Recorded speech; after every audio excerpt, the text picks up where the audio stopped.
y a plein de techniques de fact-checking. Là, j'en prends une, en fait, surtout, au niveau pédagogique, ça permet aussi à l'utilisateur de dire, en fait, il n'y a pas que le modèle d'IA. Il y a derrière les documents, il y a tout un système qui permet, en fait, d'aller chercher mes textes. Bon, il ne se rend pas trop compte de ce qu'on fait avec derrière, mais du coup, qui va chercher mes contextes et qui va pouvoir donner ça à l'IA qui va me générer une réponse.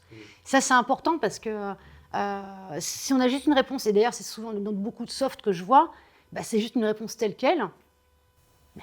On ne peut pas se satisfaire de ça, c'est pas possible. C'est ça. En fait. C'est-à-dire qu'en tant qu'être humain, j'ai encore le droit de réfléchir. Oui, c'est ça. Ouais. Oui, mais bon, l'exemple montre que... Peut-être même j'ai encore plus besoin de réfléchir que si c'était un simple logiciel qui fonctionne avec des si alors et qui est relativement déterministe sur lequel je peux m'appuyer.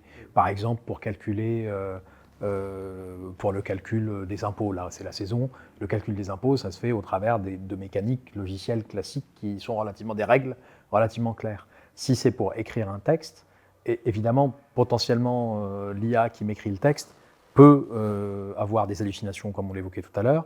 Et donc, il faut que moi, je sois entièrement conscient de cette capacité, de cette possibilité, et que je puisse m'en rendre compte au moment où elle arrive. Toute la difficulté est là aussi.